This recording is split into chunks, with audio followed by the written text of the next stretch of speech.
오늘 우리 고난주간 특별 새벽기도회를 가졌는데 마지막 날 마지막까지 참여해 주신 모든 분에게 진심으로 감사를 드립니다. 오늘 이 새벽에도 주님 찾아오셔서 여러분의 모든 간구와 사정을 하시고 응답과 은혜가 임하는 새벽 되기를 주의 이름으로 축원합니다. 제가 오래전에 체코 프라하의 유럽 목회자 세미나에 참석을 했던 때가 있습니다. 체코 프라하는 제가 다녔던 유럽 가운데에 아름다운 곳 중에 한 곳이다, 이런 생각을 갖게 됐습니다. 도나우 강이 그곳에 흐르고 있었고 그 강 주변에 참 여러 가지 시설들이 고풍스러운 멋진 도시였구나, 이런 생각을 갖게 됩니다. 인상 깊은 것이 있었습니다. 프라하 시청 벽면에 천체도를 만들어 놓았습니다. 천체도라 하면 태양을 중심한 수목, 수성, 또 금성, 지구, 화성, 목성, 이런 것들을 천체도에 만들어서 그 태양 주위로 지구가 돌고 또 수성, 목성, 이런 것들이 돌아가는 것을 기계적으로 만들어 놓았어요. 참 대단한 기술이로구나, 이런 생각을 가졌던 기억이 있습니다. 그리고 난 이후에 그 옆으로 가면 얀 후스가 목회했던 베들레헴 채플이라는 곳이 있습니다. 얀 후스는 마틴 루터보다 100년 먼저 종교 개혁을 했던 훌륭한 우리의 영적 스승이기도 합니다. 그분이 목회했던 베들레헴 채플이 우리가 일반적으로 보고 있는 교회와는 전혀 달라요. 어떻게 다르냐?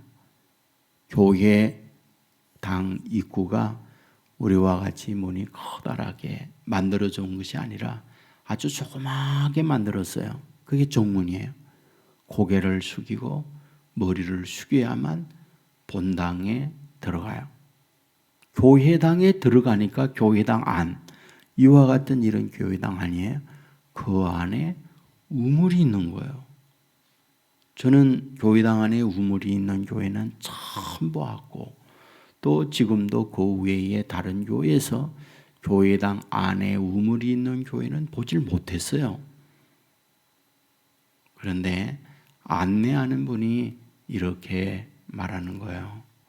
왜 얀 후스는 이런 교회를 지었을까?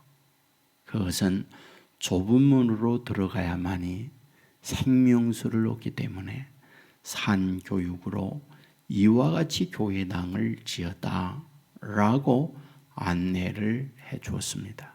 의미가 있지 않나요? 성경은 우리에게 분명히 말하고 있잖아요. 좁은 문으로 들어가라. 그리로 들어가야 구원이 있다라고 가르쳐 줘요. 넓은 문 찾는 이가 많지만 그 길은 멸망의 길이다라고 우리에게 말씀하고 있는 것을 보게 됩니다.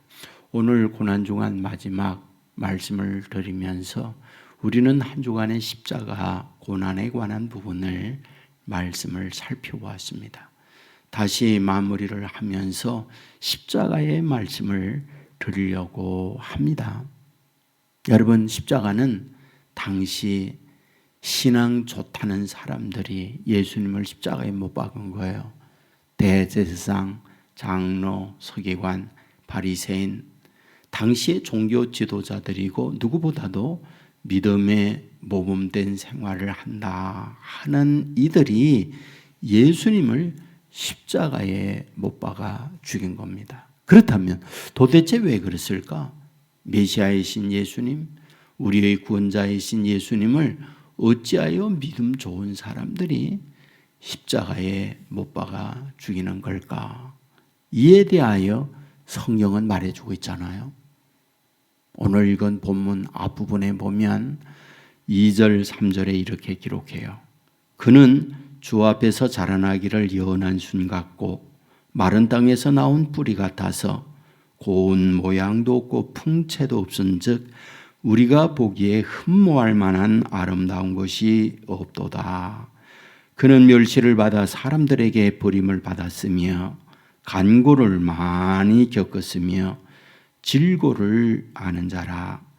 마치 사람들이 그에게서 얼굴을 가리는 것 같이 멸시를 당하였고 우리도 그를 귀히 여기지 아니하였도다. 무슨 말일까요? 나사렛에서 무슨 선한 것이 나느냐? 그의 아버지 목수잖아. 그 자신도 목수잖아.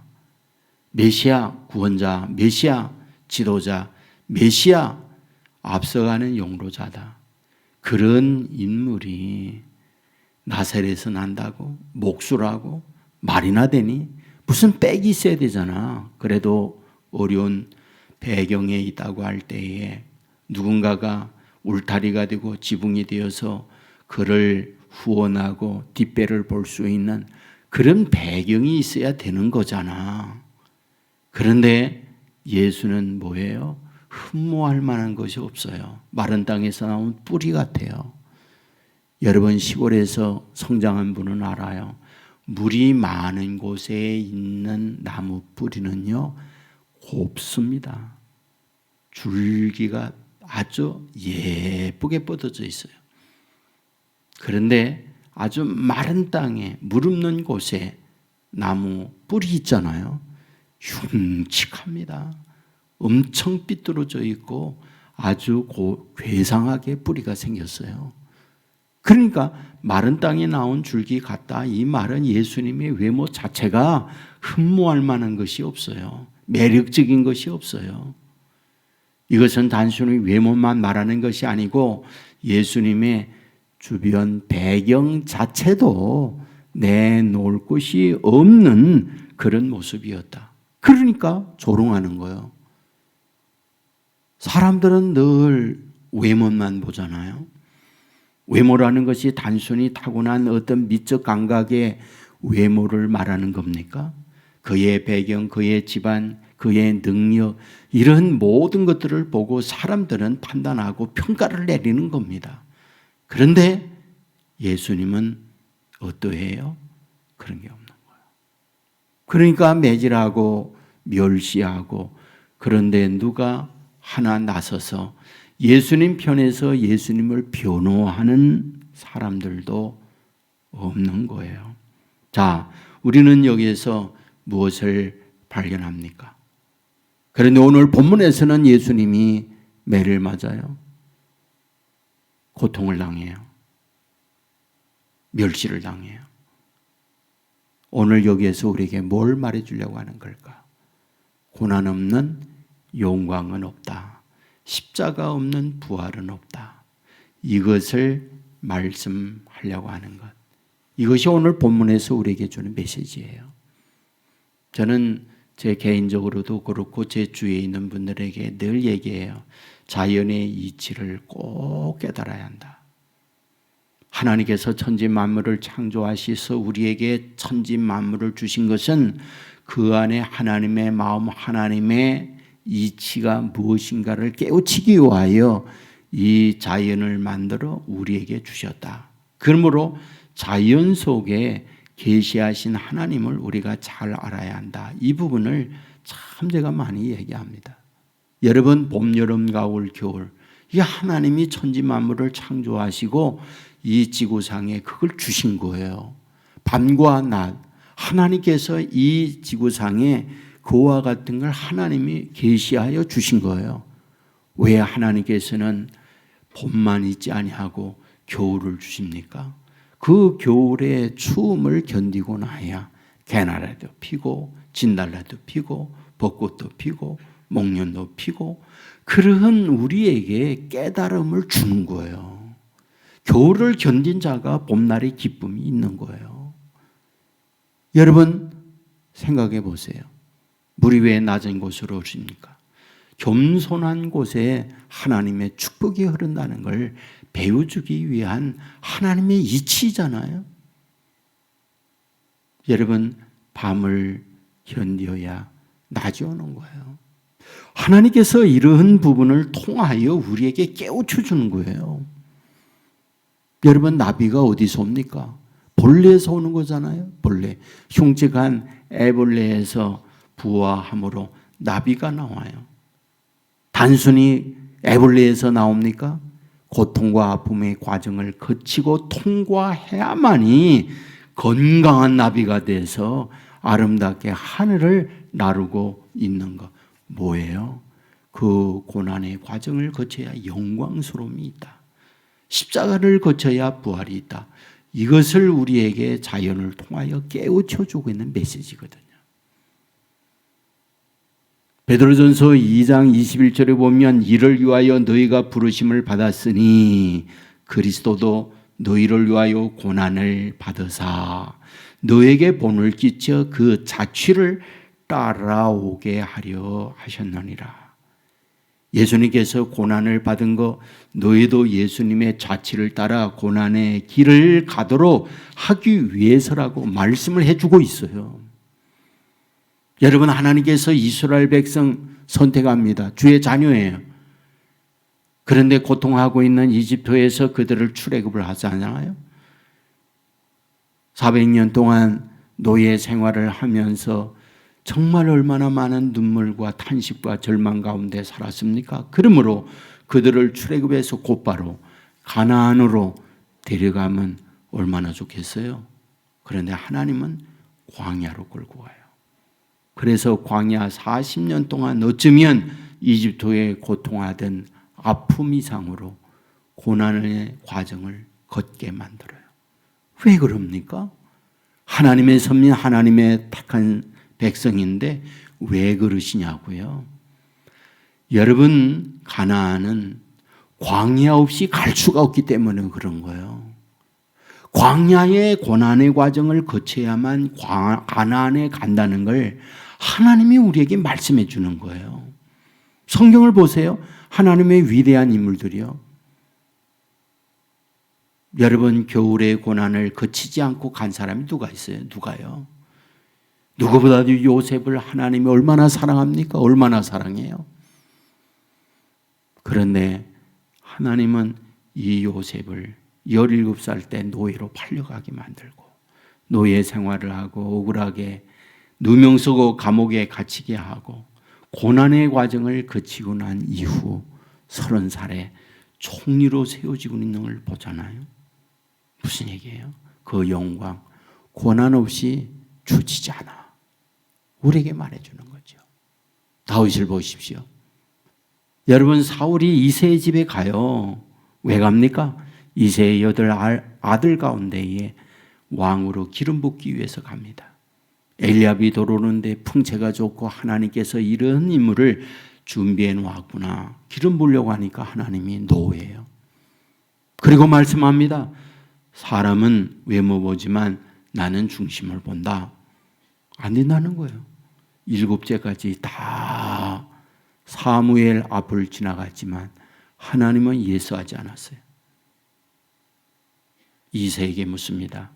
아들 전부냐? 아닙니다. 막내가 있긴 합니다. 막내가 뭐라고 해요? 꼴찌라는 말이라고 그랬죠. 막내는 뭐예요?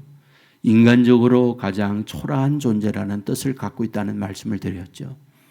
어서 속히 데려와라. 하나님이 그에게 기름 부어요. 그리고 난 이후 곧바로 사울 데려가고 곧바로 사울 뒤에 이어 왕이 됩니까? 아니에요. 그때부터 고난의 길이에요. 목동으로 살 때에는 그 고통 없었습니다. 기름 붓고 났더니 하나님께서 너 왕이다. 하나님이 선별하여 기름 붓고 났더니 그 이후부터 찾아온 게 뭐예요? 고난이에요. 고난이에요. 죽음의 그림자가 언제나 따라다녔던 거 알죠? 얼마나 많은 죽음의 위기를 거칩니까? 그리고 난 이후 30살이 됐을 때 하나님께서 그를 왕으로 세워요. 도대체 왜 이러는 겁니까, 하나님? 영광은 고난 없이 주어지지 않는다는 걸 우리에게 보여주고 있는 거예요. 여러분, 우리의 자녀들이 금수저로 태어나서 온실 속에 자라나 훌륭한 인물로 살아간다. 그런 사람들은 별로 많지 않습니다. 미국의 재벌들의 자녀들을 양육하는 글들을 읽어보면요, 이렇게 돈 많은 어마어마한 세계적인 부자의 집에 자녀들을 온실 속에 키우지 않는구나. 야생마와 같이 들것같이 아이들을 키우는구나. 참 그런 걸 많이 봐요. 여러분, 노력하지 아니하고 돈을 절대 주지 않습니다. 내가 방 청소를 해라. 그럼 방 청소를 할 때에 다른 아이들이 어떤 외부에 가서 알바를 할 때에 1시간 시급을 받는 돈만큼 내가 1시간 일을 했기 때문에 이에 대한 보상으로 이거 준다. 아이들에게 그렇게 교육을 해요. 충분히 자기의 집에서 편안하게 살 수 있는 그 아이들을 밖에 나가서 일반인들과 똑같이 식당에 서빙도 하고 그런 거를 시키면서 아이들이 바닥에서 크도록 만들어요. 도대체 왜 이럽니까? 고난을 알아야 하니까. 눈물 젖은 빵을 먹어봐야 빵의 진가를 아니까. 그 고난의 길을 누구나 다 거치게 하는 거예요. 그래야 건강한 건강한 인생으로 걸 수가 있기 때문에 그런 거예요. 미국의 한 의사가 미국에서 버려진 아이라는 것은 교도소에서 태어난 자녀 아이들을 키울 수가 없으니까 국가 시설에서 키우는 그런 시설이 있어요. 고아원이죠. 그리고 버려진 아이들, 거기에서 그 아이들을 돌보는 의사입니다. 그런 고아원은 유아원이기 때문에 위생시설이라든지 아니면 아이들을 위한 영양가 음식이라든지 굉장히 철저하게 국가에서 관리해요. 근데 아이들이 늘 빛을 그리는 거예요. 이 의사가 멕시코에 여름 휴가를 갔다가 그 근처에 고아원을 보게 됐어요. 그 고아원을 보니까 열악합니다. 환경위생이 나빠요. 그리고 음식을 보니까 부실해요. 근데 아이들이 건강한 겁니다. 자기네 나라에서는 위생시설이나 음식 이런 것들이 철저한 영양 보충을 위한 식단을 마련하고 있는데 이에 비하여 열악한 멕시코의 고아원은 어째서 이렇게 잘들 사는가 건강한가 살펴보면서 다른 게 있다는 걸 알았어요. 다른 게 있는 것은 그 동네 주변의 아주머니들이 와서 그 아이들을 돌보고 그 아이들을 얻고 그 아이들을 지키는 거예요.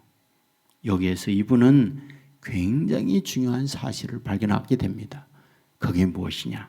그것은 아이들과 함께 스킨십, 피부 접촉을 하면서 아이들이 더 건강해진다는 걸 알았어요. 여러분, 피부 접촉이 뭐예요? 스킨십이 뭐예요? 사랑이에요. 그 사랑이 아이들에게 전달이 되어지면서 면역력이 높아져요. 그리고 위생시설이 나쁘니까 여러 바이러스들이 아이들에게 가면서 자연스럽게 미리미리 여러 가지 적응력이 뛰어나서 아이들이 건강한 거예요. 여러분, 우리는 코로나19 때문에 염려합니다. 학자들은 똑같이 얘기합니다.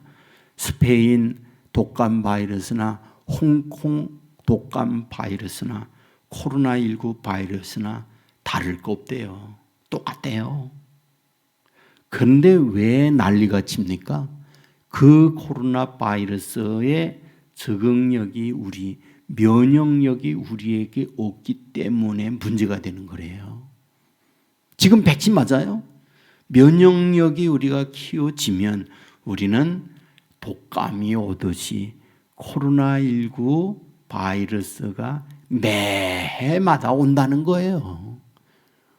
우리가 독감 예방접종을 맞는 것처럼 코로나19도 이제는 그렇게 지내간다는 거예요.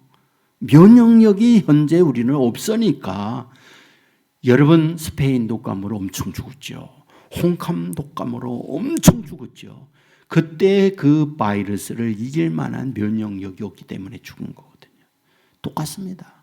코로나19 별거 아닙니다. 이제 면역 체계가 되어지면 독감 지나가듯 이제는 그런 때가 이제 되는 거예요. 여러분, 우리에게 어떤 인생에 여러 가지 어려움과 고통이 있습니다. 그것은 우리로 하여금 인생을 살 때에 우리로 면역력 있는 하나님의 사람 되게 하는 하나님의 배후의 섭리가 있다니까요. 요한전이 쓴 시 가운데에 여러분, 아름답고 화려한 것은 사람들의 거실에 있으나 덜 푸른 산에 버려져 있다고. 그런데 아름다운 꽃들은 사람이 돌보지만 덜 푸른 하나님이 돌보신다고요. 이런 시구가 있거든요. 의미가 있지 않나요? 여러분, 여기에서 우리에게 매우 중요한 사실을 말씀하고 있어요. 그게 뭔지 아세요? 고난의 길을 갈 때 하나님이 함께 하신다는 거예요. 십자가의 길을 갖고 있을 때 하나님이 함께 동행해 주신다는 거예요. 이게 은혜인 거예요. 여러분, 요셉과 하나님이 함께해요. 노예 생활할 때 그곳에 함께 있었어요. 감옥에 누명 쓰고 가 있을 때 하나님이 그곳에 함께 하셨어요. 여러분, 다윗이 이곳저곳 피난 다닐 때에 하나님이 다윗과 같이 다녔어요. 죽음의 위기가 있을 때에 하나님은 그 위기를 피하도록 도와주셨어요. 이것이 고난의 길을 가고 있는 자에게 주어지는 하나님의 은혜입니다. 십자가는 고난이에요. 십자가는 아픔이에요. 나무에 달린 자마다 저주라고 말하고 있습니다. 그러므로 저와 여러분이 믿음으로 살 때에 질병을 만날 수 있고 실패를 만날 수 있고 아픔의 시간을 만날 수 있어요. 우리는 이때 낙심합니다. 하나님을 믿고 주 안에서 살아가는데 왜 나에게 이 십자가의 길을 가게 하나? 하지만 성경은 우리에게 말하고 있습니다. 주님이 고난을 받은 것처럼 우리로 하여금 주님의 자취를 따라오게 하려 하심이라. 우리에게도 십자가의 길을 가야 할 것을 말하고 있어요. 좁은 문으로 가야 하고 좁은 길로 가야 할 걸 우리에게 말하고 있습니다. 그러나 그 길은 저주의 길이 아니라 그 가운데 하나님께서 우리와 함께 하시고 역사한다는 사실 믿으시기를 주의 이름으로 축원합니다. 이 고난의 길을 거침으로 말미암아 영광이 오며 십자가의 길을 감으로 말미암아 부활의 축복이 기다리고 있다는 사실을 믿으시고 고난 가운데 우리와 함께 하시는 주님을 바라보며 오늘 저와 여러분의 삶의 현장에 힘들고 어려움이 있다 할지라도 묵묵히 주 안에 견뎌 승리해 가는 저와 여러분의 삶이 되기를 주의 이름으로 축원합니다. 기도하겠습니다.